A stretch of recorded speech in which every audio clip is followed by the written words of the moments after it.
பல பெரிய படம் கோடிக்கணக்கான செலவு படம். நான் எந்த படம்லாம் சொல்ல, பொதுவாக சொல்கிறேன். இல்லை நான் சொல்ல அது ஏன்னா வம்புப்பா சில பல கோடி படங்கள்லாம் இப்போ காணும். ரெண்டு நீ வான்னு வாய்த்தாங்க. நீ அதுலேயே இருக்கு. என் ப்ரொடியூசர் நல்லா இருக்கணும்னு நினைக்கிறேன். அவன் என் தம்பி. அந்த ப்ரொடியூசர்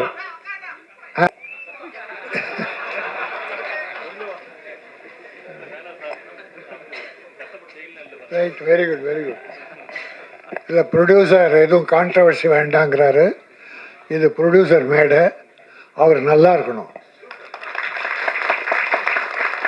நல்லா இருப்பார். ஏன்னா சென்னையில் கஷ்டப்பட்டு பசியால் வாடி உழைத்து வெற்றி பெற முடியாமல் கோயம்புத்தூர் போய் அங்கே உழைத்து சம்பாதித்து பணம் சம்பாதித்ததை விட இந்த நட்புகளை, காரைக்கால் நட்பு, கடலூர், மற்ற பல ஒரு 5-6 மாவட்டம் சொன்னாங்க. அவர் தமிழ்நாடு பூரா அவருக்கு நட்பு வட்டாரங்கள் உயிராக இருந்திருக்கிறார்கள், ஒரு துணையாக இருந்திருக்கிறார்கள். அவர் நிச்சயம் வெற்றி பெறுவார். நிச்சயம், சத்தியம் இந்த படம் வெற்றி பெறும். நீங்க தமிழ் சினிமாவுக்கு வேணும். இது ஃபெயிலியர் ஆச்சுன்னா தமிழ் சினிமா உங்களை இழந்ததுன்னு அர்த்தம். ஆகாது நிச்சயம். ஏன்னா ட்ரெய்லர் பார்த்தோம், திருப்தியாக இருந்தது. மணிமூர்த்தி டைரக்டர், ரொம்ப திருப்தியாக இருந்தது, எந்த குறையும் இல்லை. மியூசிக் பிரமாதம். அந்த கிராமத்தில் அந்த கோயில் திருவிழா சாங் நீங்கள் எங்கே போய் எடுத்தீங்க? என்ன அழகாக எடுத்திருந்தாங்க. நீங்கள் செட் பண்ணால் கூட அப்படி பண்ண முடியாது. பார்க்க அழகா ஏதோ மக்களை இவங்க தமிழ் நேச்சராக இருந்து ஏதோ வரிசையை பார்த்தா டாப் ஆங்கிளில் அவ்வளோ அழகாக இருந்தது. பாட்டு நல்லா இருந்தது, கிராமியம் பிரமாதமாக இருந்தது. அதோட ஒரு இஸ்லாமிய சகோதரர் திருமணம் காட்டினீங்களே டைரக்டர். இந்து, கிறிஸ்டியன், முஸ்லீம் மற்றும் சில மதங்கள் அத்தனையும், எம்மதமும் நமக்கு சம்மதம். எல்லா மதத்திலையும் நல்லவைகள் இருக்கிறது. எல்லா மத கடவுள்களும் இல்லை அவதாரங்களும் நல்ல விஷயம், மனித குலம் வாழ்வதற்கு தேவையான அத்தனை நல்ல விஷயங்களும் சொல்லியிருக்காங்க. எதில் நல்லா இருக்குமோ அதை எடுத்துங்க, எல்லாரும் நல்லா இருப்பாங்க. இங்கே பாருங்கள், இந்த யூனிட்டை பார்த்தா எனக்கு அவ்வளோ சந்தோஷமாக இருக்குது. ப்ரொடியூசர் என்னடானா அவ்வளோ சந்தோஷமாக வாழ்த்திட்டு போகிறாரு. எல்லாரும் எனக்கு உதவியாக இருந்தாங்கன்றாரு. டைரக்டர், ப்ரொடியூசர் எனக்கு அவ்வளோ ஹெல்ப்ஃபுல்லாக இருந்தார். எல்லாருமே கோஆப்ரேஷன் அப்படியே இருந்திருக்கு. ஏறக்குறைய குறுகிய நாளில் தான் முடிச்சிருக்காங்க. அது பெரிய விஷயம். நிறைய செலவு பண்ணி படத்துக்கு என்ன அசோக் குமார் நல்லா பேசினான், ரொம்ப நல்லா பேசுனான். ஒரு ப்ரொடியூசர் என்ன பண்ணணும், டைரக்டர் என்ன பண்ணணும் என்பதே ரொம்ப ஷார்ட்டாக அழகாக சொன்னேன். கதை தான் முக்கியம். கதைக்கு என்ன செலவு பண்ணணுமோ அதை பண்ணும். ஹீரோவுக்கு செலவு பண்ணினா புட்டுக்குவேன்.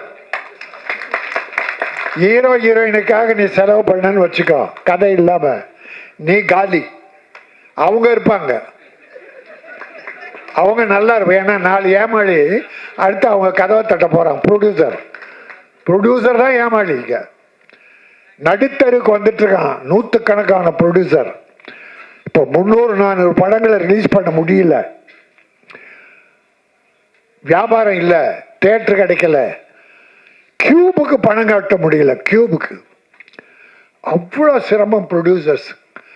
அந்த சூழ்நிலையில் நம்ம கார்த்திகேசன் இவ்வளோ கஷ்டப்பட்டு இந்த படத்தை அற்புதமாக பண்ணியிருக்கீங்க.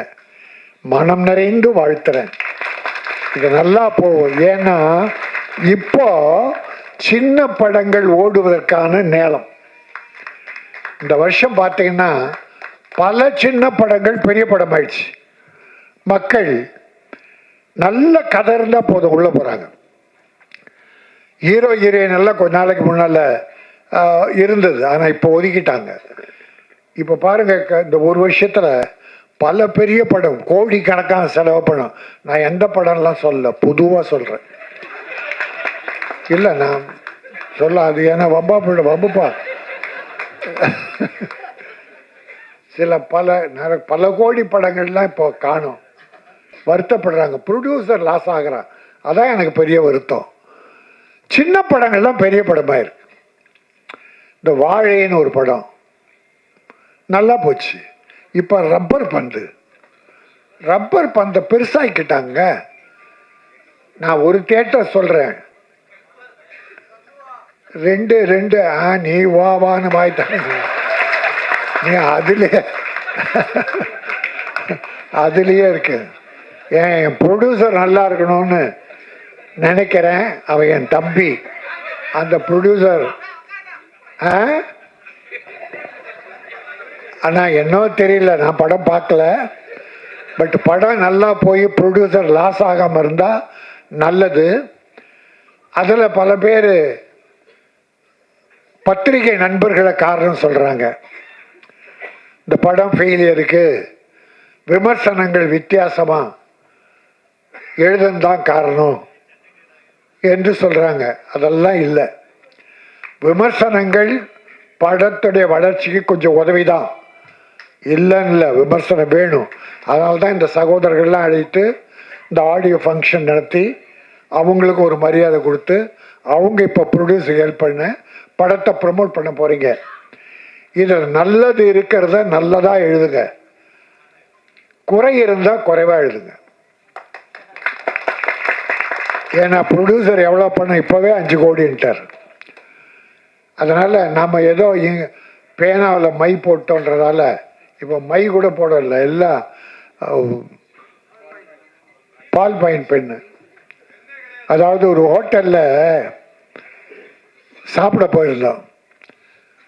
அங்கே உள்ள ஒரு போர்டு எழுதியிருந்தான், இங்கே சாப்பாடு நன்றாக இருந்தால் வெளியில் சொல்லுங்கள்.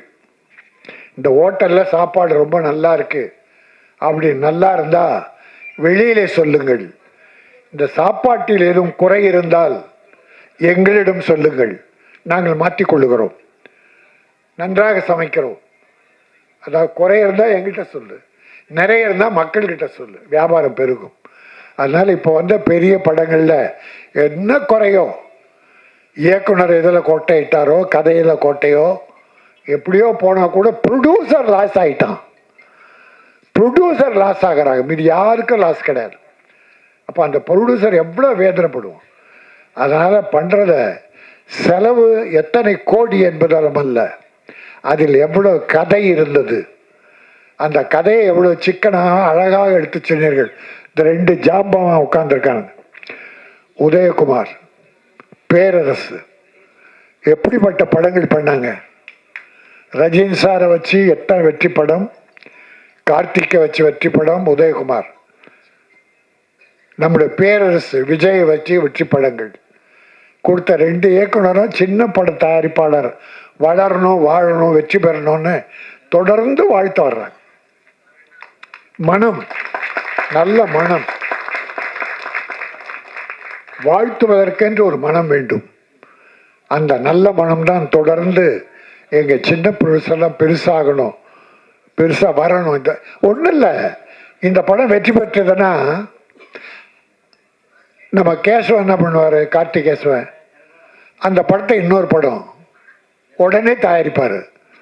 அது மணிரத்னமா இன்னொரு டைரக்டரா யாரோ டெக்னீஷியன்ஸு, இந்த செட்டு நல்ல செட்டு, அதே வச்சு பண்ணுவார். தொடர்ந்து படம் பண்ணுவார். ஒரு ஹீரோ கிட்ட கோடி கோடியாக கொடுக்குறீங்க, அந்த ஹீரோ அந்த பணம்லாம் எங்கே கொண்டு போய் வைக்கிறார்? திருப்பி இண்டஸ்ட்ரிக்கு வருதா? யோசிச்சு பாருங்க. அது 5 கோடியோ 10 கோடியோ 20 கோடி. ஒரு ஹீரோ 9 ப்ரொடியூசர்கிட்ட ஏறக்குறைய 75 கோடி ரூபாய் அட்வான்ஸ் வாங்கியிருக்காரு. அட்வான்ஸ் யாருக்குமே படம் பண்ணல. சிலருக்கு படத்தை பாதி முடிச்சுட்டு ஒரு படத்தை இந்தியில் பணம் அதிகமாக கொடுத்தாங்கன்னு இந்தி நடிக்க போயிட்டார். அந்த ப்ரொடியூசர் கதி என்ன? எவ்வளோ வட்டிக்கு வாங்கியிருப்பார்? கொஞ்சமாவது மனசு வேண்டாமா? நீங்கள் படம் எடுக்க அவங்களும் படம் எடுக்கிறாங்க. படம் எடுத்து லாஸ் ஆகி அந்த கடன் அடைக்க 3 படம் நடிச்சிங்க. இதெல்லாம் நடந்ததா இல்லையா? அப்போ ப்ரொடியூசருக்கு எவ்வளோ கஷ்டன்றது உணர வேண்டாமா? ப்ரொடியூசரை நீங்கள் தாங்கி பிடிக்கணும். அப்போ தான் அவங்க சினிமாவை தாங்குவாங்க. சினிமா நல்லா இருக்கணும்னா ப்ரொடியூசர் நல்லா இருக்கணும், கதாசிரியர் நல்லா இருக்கணும், டைரக்டர் நல்லா இருக்கணும். ஏன்னா கதையை உருவாக்கி கொடுப்பவன் தான் கதாசிரியர். விவேகானந்த சொல்லுவார், நீ பூவாய் இருப்பதை விட செடியாயிரு. ரோஜா மலர் காலையில் மலரும், பறித்து சூடுவார்கள், மாலையில் வாடிடும், தூக்கி போட்டுருவாங்க. மலராக இருந்தால் காலை மலர்ந்து மாலையில் உலர்ந்து விடும். செடியாக இருந்தால் பூத்து கொண்டே இருக்கும், தொடர்ந்து 1000 பூக்களை தரும். அதை நாம் பறித்து சூடிக்கொள்ளலாம். அதே போல என் தயாரிப்பாளர் செடியாக இருந்து பல படங்களை தர வேண்டும், நல்ல படங்களை தர வேண்டும், தமிழ் பெருமையை காக்க வேண்டும். கார்த்திகேசன் நல்லா வருவீங்க. அப்புறம் அந்த விழா பார்த்தேன், டிசிப்ளின்டா லாரான்னு ஒரு டிஷர்ட் கொடுத்து அந்த யூனிட்டி இவர்கள் தான் உழைத்தவர்கள் என்கிற அடையாளம் காட்டியிருக்கார். டைரக்டருக்கு ஒரு பெரிய மரியாதை கொடுத்துருக்காரு. அதை இன்னொரு எனக்கு ஆச்சரியம் என்னன்னா, இந்த நடித்த 3 ஹீரோயினும் மேடையில் இருக்காங்க. இந்த தமிழ் சினிமாவில் ஒரு 2 படம் நடித்தா நம்ம ஹீரோயினுங்க ப்ரொமோஷனுக்கு நான் வரமாட்டேன், அதுக்குன்னு ஒரு அட்வான்ஸ் கொடுத்து இதை வச்சுக்கோ, அதுக்கு நான் வருவேன். ப்ரொமோஷனுக்கு அட்வான்ஸ் கேட்குறாங்க சார், ப்ரொமோஷனுக்கு அட்வான்ஸ் கேட்க. அவங்க நடித்த படத்து பல அக்கிரமம் இருக்குது, அதெல்லாம் பேச வேணாம், ப்ரொடியூசர் வேண்டான்ட்டார். அதனால் நமக்கு வேணாம். நான்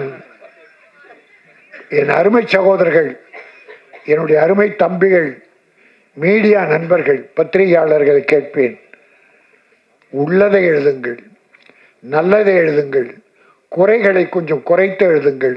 ப்ரொடியூசர் எந்த வகையிலும் பாதிக்கக்கூடாது. உங்களுக்கு யாரும் அட்வைஸ் பண்ணணும்னு அவசியமே இல்லை, உங்களை யாராலும் கட்டுப்படுத்த முடியாது. பத்திரிகை சுதந்திரம் என்பது யாரும் விலங்கு போட்டு மாட்ட முடியாது. நம்ம மனசாட்சி தான், உங்கள் மனசாட்சி தான். அதுவும் சின்ன படங்களுக்கு நல்லாவே எழுதுறீங்க, நல்லாவே ப்ரமோட் பண்ணுறீங்க. உங்களுக்கெல்லாம் என்னுடைய நன்றி. இந்த படம் லாரா வெற்றியுடன் வாரா, லாபம் நல்ல முறையில் தான். என் ப்ரொடியூசரையும் இயக்குனரையும் காப்பாற்று. உடன் நடித்த அத்தனை பேரும், டெக்னீஷியன்ஸ் உட்பட மியூசிக் டைரக்டர் அத்தனை பேரும் வெற்றி பெற்று அடுத்து படங்கள் செய்ய வேண்டும் என்று வாழ்த்து விடைபெறுகிறேன். நன்றி, வணக்கம்.